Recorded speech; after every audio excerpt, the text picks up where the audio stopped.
대한민국이 좋아지고 있습니다. 오늘은 제 입꼬리가 올라가고 있습니다. 오다가 나온 속보입니다. 코스피가 3,000을 뚫었다고 합니다. 대한민국 국민 여러분, 축하드립니다. 지금이 경제가 살아날 골든타임입니다. 대한민국 국민들께서 윤석열 정권 파면시키시고 이재명 대통령 만들어 주신 덕분에 그 무섭던 서슬퍼렇던 12월 3일 비상계엄 발표되던 날 대한민국 국민들께서 국회로 와서 국회의원들이 비상계엄을 해제시킬 수 있도록 저희들을 지켜주신 덕분에 새로운 세상은 만들어졌고 코스피가 3,000을 뚫었습니다. 환율은 1,370원대로 내려갔습니다. 지금이 골든타임입니다. 제가 전국민 민생회복지원금이 필요하다고 원내대표 후보일 때부터 요청했는데 어제 추경안도 확정되었습니다. 전 국민에게 국민이 낸 세금을 다시 돌려드리면서 경제 살아날 마중물을 만들게 하고 어려운 분들에겐 좀 더 두텁게 지원함으로써 대한민국이 이제 경제 회복할 수 있는 골든타임이 되었습니다. 다시 한번 국민들 덕분입니다 라고 하는 말씀을 드립니다. 저희는 이재명 대통령 후보 시절 인구미래위원회, 이재명 대통령 후보 직속 인구미래위원회 위원님들입니다. 이 귀한 분들이 대한민국의 인구위기, 이 인구위기 이대로 놔두면 대한민국 소멸한다. 모든 국민이 동의하고 있습니다. 그런데 이것을 내일의 성장 기회로 만들어야 된다라고 모여주셨고 함께 저희들이 준비를 했습니다. 그리고 인구 감소 지역인 대구, 경북을 함께 다니고 전국을 함께 다니면서 인구 감소 지역의 지원 방안도 찾고 그리고 그것을 대한민국의 새로운 경쟁력으로 만들어야 된다라고 이야기하신 그리고 그 대안을 만드신 주역들이라 오늘 이렇게 소개시켜 드리며 이제 국정기획위원회에서 이 과제들을 담아 새로운 인구 대안, 미래의 성장 동력을 만들어낼 것을 촉구하기 위해 이 자리에 모였습니다. 저는 위원장이었던 서영교, 오른쪽으로 소개해 드리겠습니다. 우리 자문위원을 맡아주셨던 전 여가부 차관이었던 김경선, 그리고 저희 인구미래위원회 인구감소 지역 등을 비롯한 전 지역위원회 총괄본부장을 맡아주셨던 유영욱, 그리고 서울에서 동력을 만들어 전국으로 펼쳐나가야 된다라고 하는 역할을 맡아주셨던 김혜련 본부장, 그리고 제 왼쪽으로는 재선 양천구청장을 하셨습니다. 참 뛰어난 재원입니다. 여성으로 서울의 구청장을 재선한다는 건 보통 일이 아닌데요. 향후 큰 역할들을 저희가 이 인구미래위원회에서 또한 요청드리면서 저희 부위원장을 맡아주셨던 김수영, 저출산고령화위원회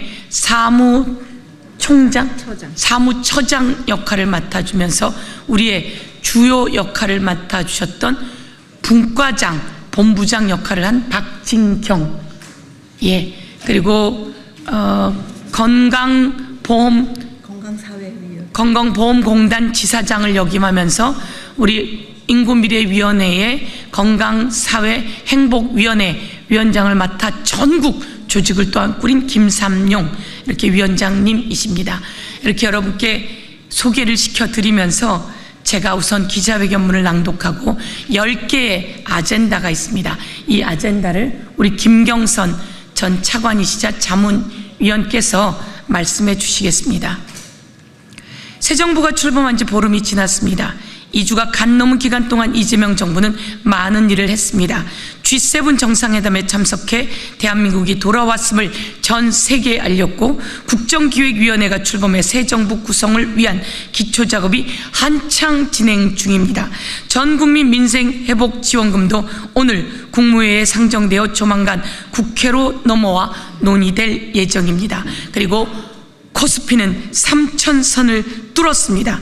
민생과 경제를 살리기 위한 현안들이 빠르게 진행되고 있음을 국민께 보고드립니다. 저는 지난 22대 대통령 선거 후보 직속 인구미래위원회 위원장으로 인구 문제 해결을 위한 다양한 논의를 진행했습니다. 비록 한 달 남짓이란 짧은 시간이었지만 각계각층의 전문가들로 구성된 인구미래위원회는 당면한 현안을 해결하기 위해 실효성 있는 수많은 방안들을 찾는 데 노력을 기울였습니다. 그 결과 정책 재현집을 발간하게 되었고 10대 정책 과제를 만들어 발표했습니다. 인구 문제는 오늘날 대한민국이 처한 가장 중요한 문제입니다. 인구미래위원회에서 논의된 여러 정책 제안들 중 핵심적인 내용을 국민께 다시 한번 알려드리기 위해 이 자리에 섰습니다. 첫째, 인구정책 컨트롤 타워, 인구정책 컨트롤 타워가 필요합니다. 인구정책 컨트롤 타워 역할을 할 수 있는 행정조직이 필요합니다. 지금까지 저출산 고령사회위원회는 대통령 자문기구로서 소속된 직원도 없이 각 부처에서 파견을 받아 업무가 진행되어 왔습니다. 업무의 몰입도나 집중도가 행정조직보다 당연히 힘든 상황이었습니다. 이제 부처 간 이해관계를 조정할 수 있는 기능이 필요합니다. 자문에 그치지 않고 인구 정책을 전담하여 정책 입안, 조정 등 지속적으로 정책을 강력하게 추진할 중앙행정기구가 필요합니다. 인구정책 컨트롤 타워가 필요합니다. 그것은 강력한 중앙행정기구가 필요하다고 정리해 드리겠습니다. 둘째입니다. 저출산을 극복할 수 있는 실질적인 대책이 필요합니다.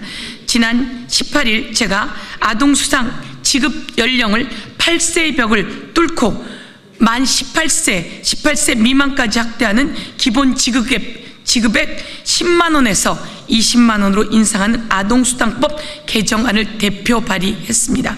제가 발의한 법안에는 인구 감소 지역 아동에 대한 수당은 더 추가하는 10만 원을 더 추가하는 안도 만들었습니다. 지자체 조례에 따라 지역사랑 상품권으로 지급 가능하도록 만들기도 했습니다. 물론 제 법안은 저출생을 근본적으로 해결할 수는 없습니다. 그러나 아기 키우기 좋은 나라로 가는 단초의 역할을 할 것으로 기대합니다. 행복한 출생, 행복한 양육, 행복한 가족이 이루어지도록 실질적인 정책적, 예산적 지원이 필요하다고 강력히 말씀드리겠습니다. 셋째, 인구 문제 해결을 위한 싱크탱크 조직이 필요합니다. 인구 문제와 관련해 저출생 문제, 인구 감소 지역 문제, 돌봄 및 교육 문제 등 거의 전 부처와 전 지자체 각계각층의 전문가들이 필요합니다. 더구나 이 부분은 정부 초반에 집중해서 논의해 빨리 그 기틀을 잡아야 합니다. 저 또한 인구미래위원회 활동을 이어가 인구 문제에 대한 다양한 아젠다를 지속적으로 다룰 수 있도록 포럼을 만들어 각 분야 전문가, 교수님들, 정책 담당자, 지역 전문가 분들과 함께 논의해 나가겠습니다. 인구 문제, 저출산 문제, 초고령 사회, 인구 감소 지역 문제 등 다양한 현안들이 얽혀 있습니다. 인구미래위원회에서 발표할, 지금 김경선 전 차관께서 발표할 10대 정책 과제를 이재명 정부 정책에 반영되도록 최선을 다하겠습니다. 향후에도 국회의원으로서 예산과 정책 그리고 입법으로 인구 문제 해결에 앞장서겠다고 말씀드리면서 저희 인구미래위원회 수석 부위원장이었던 강선우 위원이 이 분야를 이어서 국정기획위원회에서 담당할 거다 이렇게 말씀드리면서 강력히 전달하도록 하겠습니다. 그러면 김경선 전 차관께서 10대 과제를 간단히 말씀드리겠습니다. 인구미래위원회 10대 정책 제안을 말씀드리겠습니다. 첫째, 인구정책의 구조적 전환을 이룩하겠습니다. 그래서 정책 총괄 인구 컨트롤 타워를 설치하도록 하고 지방 정부의 인구 전담 기능도 강화해 나가도록 하겠습니다. 두 번째, 자녀가 있는 삶을 든든하게 보장해 드리겠습니다. 이를 위하여 아동수당을 18세 미만까지 단계적으로 확대하겠습니다. 두 번째로는 자녀 수에 비례한 소득세 공제율과 공제 한도를 확대하겠습니다. 세 번째로 플랫폼 프리랜서 등 모든 취업자에게 육아휴직을 확대해 나가도록 하겠습니다. 세 번째는 대중소기업 모든 근로자들의 일생활 균형을 확보해 드리겠습니다. 이를 위하여 중소기업 유연근무, 대체인력 인건비, 인프라 구축비를 적극 지원하고 우수기업에 대한 세제 지원과 정부 포상 등을 추진해 나갈 것을 건의합니다. 네 번째로는 청년을 위한 일자리, 소득, 주거, 3중 패키지 지원으로 결혼과 출산의 기쁨을 누리는 기반을 조성하겠습니다. 이를 위하여 청년 구직활동 지원금 확대, 채용 연계형 직업교육 확대, 그리고 청년 미래적금 제도를 도입하도록 하겠습니다. 그리고 신혼부부에 대한 공공임대주택도 확대해 나가도록 할 계획입니다. 다섯 번째, 선배 시민들의 건강한 노후를 지켜드리겠습니다. 저희는 이 고령자라는 용어보다는 선배 시민이라는 용어를 사용하기로 하였습니다. 이분들이 앞으로 초고령 사회를 이끌어 나갈 중추적인 역할을 하실 수 있기 때문에 용어도 그렇게 하도록 하였습니다. 이를 위해서 지자체 중심의 의료, 간병, 요양, 돌봄의 연속 지원 체계를 구축해 나갈 필요가 있습니다. 또한 간호와 간병, 통합병동을 확대하고 간병비에 대한 공공부담 확대가 필요합니다. 여섯 번째, 선배 시민들이 일터와 지역사회에서 역량을 발휘하도록 하겠습니다. 노인 연령의 재조정, 연금 수급과 주된 일자리에서의 은퇴 연령의 단계적 일치가 필요합니다. 아울러 연금이 감액되는 제도들이 많이 있습니다. 이를 단계적으로 폐지해 나갈 필요가 있습니다. 일곱 번째, 전략적 지역산업 육성으로 지역경제를 살리겠습니다. 햇빛연금, 바람연금 등 소득 증대를 위한 다양한 방안을 강구하도록 하겠습니다. 아울러 인구 감소 지역에 대한 맞춤 특례 제도를 정비해 나가도록 하겠습니다. 여덟 번째, 농어촌 및 지역 중소기업의 인력 부족 문제가 심각합니다. 이를 덜어드리기 위해서 지역 맞춤형 외국 인력의 공급 활용 체계를 구축하고 중소기업 외국인 전문 인력의 장기 근속을 추진해 나가겠습니다. 아홉 번째, 인구 변화를 수용한 살기 편하고 안전한 도시를 만들겠습니다. 농어촌 도로의 평탄화, 태양광 가로등 설치 등 모든 세대에게 안전한 도시 설계가 필요합니다. 아울러 선배 세대들을 위한 선배 세대 친화형 뉴빌리지의 정착도 필요합니다. 마지막으로 열 번째, 인구 위기를 성장의 기회로 삼겠습니다. 돌봄 로봇의 개발과 보급 등 에이지테크 산업을 발전시켜서 일자리를 창출하겠습니다. 아울러 AI 기반 의료 등 첨단 부문에 있어서 고용 창출도 적극 추진해 나가도록 하겠습니다. 이러한 10가지 정책 제안은 우리 인구미래의 활동 성과로서 저희가 마련하였고, 이 부분에 대해서는 정책기획위원회와 부처에 전달해서 앞으로 인구정책을 추진하는 데 반영되도록 적극 노력하겠습니다. 감사합니다.